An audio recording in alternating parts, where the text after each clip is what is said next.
Hello दोस्तों, आज के इस वीडियो में हम पढ़ने वाले हैं वाइस प्रेसिडेंट के बारे में, उपराष्ट्रपति के बारे में जानेंगे, जो कि हमारे इंडियन कॉन्स्टिट्यूशन के पार्ट 5 में आता है। और उपराष्ट्रपति के लिए जो आर्टिकल दिए गए हैं हमारे इंडियन कॉन्स्टिट्यूशन में, वो आर्टिकल 63 से लेकर 73 के बीच में दिए गए हैं। उसके साथ साथ हम ये भी जानेंगे कि वाइस प्रेसिडेंट की क्या क्या क्वालिफिकेशन होनी चाहिए और इलेक्टोरल कॉलेज में कौन कौन लोग वाइस प्रेसिडेंट के इलेक्शन में वोट देते हैं, नॉमिनेशन फॉर्म के लिए क्या क्या कंडीशन होती है, और वाइस प्रेसिडेंट को शपथ कौन दिलाता है, और वाइस प्रेसिडेंट को हटाने का क्या प्रोसेस होता है, और वाइस प्रेसिडेंट की क्या क्या पावर होती है। इन सभी के बारे में आज के इस वीडियो में हम जानेंगे। तो स्टार्ट करते हैं। सबसे पहले जो वाइस प्रेसिडेंट होता है, ये हमारे इंडियन कॉन्स्टिट्यूशन के पार्ट 5 में आता है।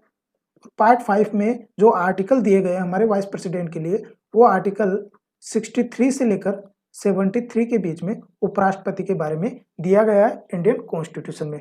और जो वाइस प्रेसिडेंट है, ये यूनियन एग्जीक्यूटिव का एक मेंबर होता है, कार्यपालिका का एक सदस्य होता है। तो सबसे पहले हम स्टार्ट करते हैं आर्टिकल 63। आर्टिकल 63 में कहा गया है कि देयर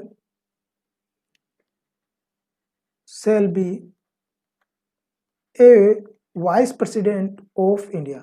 भारत का एक उपराष्ट्रपति होना चाहिए, ये आर्टिकल 63 में कहा गया है। उसके साथ साथ जो वाइस प्रेसिडेंट होता है, वो हमारे इंडिया का सेकंड हाईएस्ट पर्सन भी माना गया है।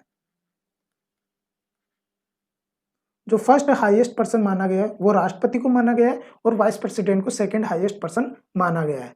फिर उसके बाद में नेक्स्ट आर्टिकल आता है आर्टिकल 64। आर्टिकल 64 में कहा गया है कि vice president shall be ex officio chairman of council of state. Council of state का मतलब होता है जो राज्यसभा होती है, उसका जो पदेन सभापति माना गया है वो वाइस प्रेसिडेंट को माना गया है। जो राज्यसभा है उसकी अध्यक्षता वाइस प्रेसिडेंट करता है, उसका जो हेड होता है राज्यसभा का, वो वाइस प्रेसिडेंट को माना गया है। ये आर्टिकल 64 में कहा गया है। फिर उसके बाद में नेक्स्ट अब हम जानेंगे क्वालिफिकेशन क्या होनी चाहिए उस व्यक्ति में उपराष्ट्रपति का चुनाव लड़ने के लिए, क्या योग्यताएं होनी चाहिए। तो पहली योग्यता सिटीजन ऑफ इंडिया, कि वो भारत का नागरिक होना चाहिए। सेकेंड योग्यता कि वो कंप्लीट कर चुका हो 35 ईयर्स या उससे अधिक का हो।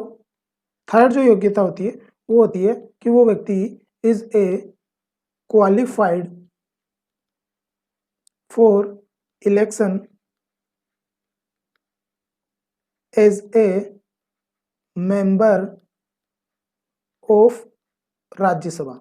मतलब वो व्यक्ति राज्यसभा में चुनाव लड़ने की योग्यता रखता हो, वो व्यक्ति उपराष्ट्रपति का चुनाव लड़ सकता है। जिस प्रकार हमने राष्ट्रपति में पढ़ा था कि यदि कोई व्यक्ति लोकसभा में चुनाव लड़ने की योग्यता रखता है तो वो राष्ट्रपति का चुनाव लड़ सकता है, उसी प्रकार से अगर कोई व्यक्ति राज्यसभा में चुनाव लड़ने की योग्यता रखता है तो वो उपराष्ट्रपति का चुनाव लड़ सकता है। फिर उसके बाद में नेक्स्ट क्वालिफिकेशन होनी चाहिए नो ऑफिस ऑफ प्रॉफिट।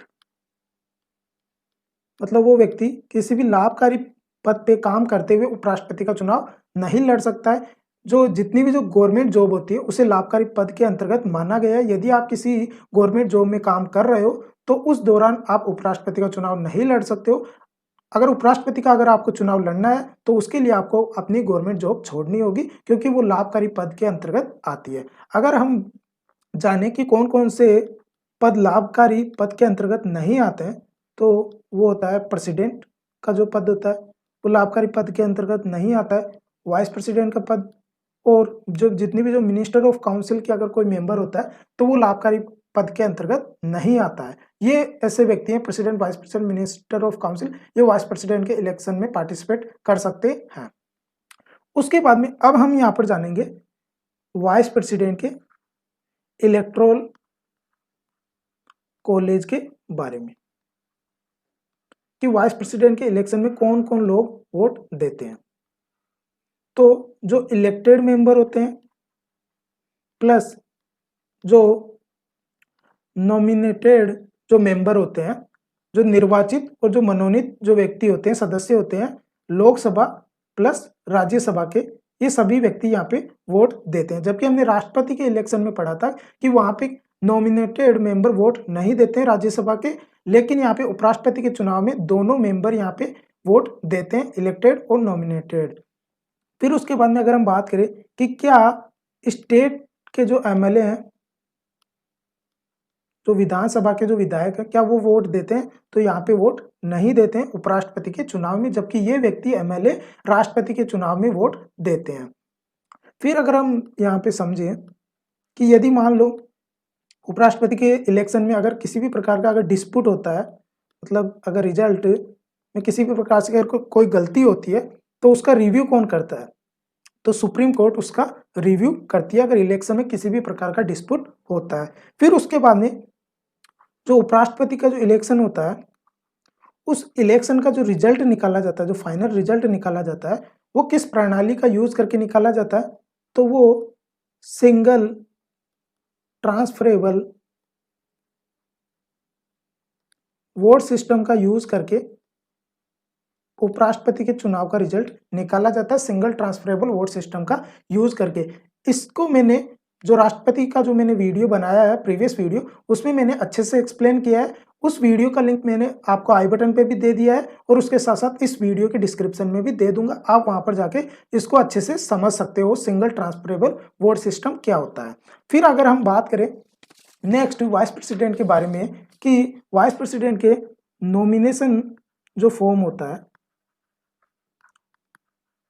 उसके लिए क्या कंडीशन होती है? उपराष्ट्रपति के चुनाव के लिए जो फॉर्म फिल किया जाता है स्टार्टिंग में, उसके लिए क्या कंडीशन होती है? तो उसके लिए उपराष्ट्रपति के चुनाव के लिए आपके पास में 20 प्रपोजल और 20 ही अप्रूवल होने चाहिए। 20 आपके पास में एमपी के प्रपोजल और अप्रूवल होने चाहिए, तभी आप उपराष्ट्रपति के चुनाव लड़ सकते हो। उसी प्रकार से हमने जिस प्रकार से राष्ट्रपति में जाना था कि वहां पर 50 आपके पास में प्रपोजल होने चाहिए और 50 अप्रूवल होने चाहिए राष्ट्रपति के इलेक्शन के लिए, लेकिन उपराष्ट्रपति के इलेक्शन के लिए आपके पास में 20 प्रपोजल प्लस 20 अप्रूवल होने चाहिए। जो 20 जो है यहाँ पे एमपी के वोट होने चाहिए आपके पास में, तभी आप यहाँ पे उपराष्ट्रपति का चुनाव लड़ सकते हो। फिर उसके बाद में अगर हम बात करें कि उपराष्ट्रपति को शपथ कौन दिलाता है, तो शपथ के लिए हमारे इंडियन कॉन्स्टिट्यूशन के आर्टिकल 69 में बताया गया है उपराष्ट्रपति को शपथ कौन दिलाता है। तो उपराष्ट्रपति को जो शपथ दिलाता है वो हमारे इंडिया का प्रेसिडेंट दिलाता है, या अगर प्रेसिडेंट नहीं दिलाता है तो प्रेसिडेंट के द्वारा जो अपॉइंटेड जो मेंबर होता है वो यहाँ पे उपराष्ट्रपति को शपथ दिलाता है। फिर अगर हम बात करें कि यहाँ पे उपराष्ट्रपति की पदावधि कितनी होती है, वो कितने टाइम के लिए यहाँ पे वर्क करता है, तो ये आर्टिकल 67 में दिया गया है कि वो 5 साल के लिए अपने पद पे रहता है। उपराष्ट्रपति अपने पद पर 5 साल के लिए रह सकता है, उसके बाद में भी रह सकता है, जब तक कि कोई नया उपराष्ट्रपति चुनकर नहीं आ जाता है तब तक वो रह सकता है अपने पद पर। फिर अगर हम बात करें कि रिमूवल प्रोसेस क्या होता है, किस प्रकार से उपराष्ट्रपति हट सकता है, तो पहला कि यदि उसकी अगर मान लो 5 ईयर्स अगर उसके कंप्लीट हो चुके हो तो वो अपने पद से वैसे ही डायरेक्ट हट जाएगा। सेकंड आता है कि यदि मान लो उसने रिजाइन दे दिया है राष्ट्रपति को, या मान लो अगर उस उपराष्ट्रपति का डेथ हो चुकी हो, तो उस कंडीशन में जल्दी से जल्दी इलेक्शन कराना होता है, नए उपराष्ट्रपति को लाना होता है। अगर हम बात करें थर्ड, तो अगर किसी उपराष्ट्रपति को अगर वैसे हटाना हो, यदि कोई व्यक्ति वर्क कर रहा है उपराष्ट्रपति के पद पर और अगर उसको हटाना हो, तो उसके लिए यहाँ पे राज्यसभा में एक बिल लाया जाता है और उस बिल को यहाँ पे इफेक्टिव मेजोरिटी से जब वो राज्यसभा से पास होता है और उसके साथ साथ उस बिल को जब लोकसभा से सिंपल मेजोरिटी से जब पास कर दिया जाता है, उससे पहले यहाँ पे 40 डे बिफोर यहाँ पे वाइस प्रेसिडेंट को इन्फॉर्म करना होता है कि उसको यहाँ से उस उपराष्ट्रपति के पद से हटाया जा रहा है। ऐसा इंफॉर्मेशन उसको 14 डे बिफोर बताना होता है और उसके बाद में राज्यसभा में कोई भी बिल लाकर उसे इफेक्टिव मेजोरिटी से और लोकसभा में सिंपल मेजोरिटी से पास करके उसे उपराष्ट्रपति के पद से हटाया जा सकता है। इफेक्टिव मेजोरिटी के बारे में और सिंपल मेजोरिटी के बारे में मैंने प्रीवियस वीडियो में अच्छे से एक्सप्लेन किया है कि जो जितनी भी टाइप की जो मेजोरिटी यूज की जाती है पार्लियामेंट में, उन सभी के बारे में मैंने प्रीवियस वीडियो में अच्छे से एक्सप्लेन किया है। 4 टाइप की जो मेजोरिटी होती है, simple majority, special majority, effective majority और जो एब्सोल्यूट मेजोरिटी है, उन सभी के बारे में मैंने अच्छे से एक्सप्लेन किया है। और कौन सी मेजोरिटी कहाँ पर यूज की जाती है, बिल के लिए कौन सी यूज की जाती है, उन सभी के बारे में मैंने अच्छे से एक्सप्लेन किया है। उस वीडियो का लिंक भी मैंने आपको आई बटन पे दे दिया है और इस वीडियो के डिस्क्रिप्शन में भी दे दिया है, आप वहां पर जाकर अच्छे से देख सकते हो। फिर उसके बाद में अगर हम बात करें कि वाइस प्रेसिडेंट के पावर क्या क्या होती है, वाइस प्रेसिडेंट की क्या क्या शक्तियां होती है, तो पहला, वाइस प्रेसिडेंट एक्स ऑफिसियो होता है। एक्स ऑफिसियो चेयरमैन होता है राज्यसभा का। जो राज्यसभा का जो पदेन सभापति होता है वो वाइस प्रेसिडेंट होता है। राज्यसभा की जो अध्यक्षता करता है वो वाइस प्रेसिडेंट करता है।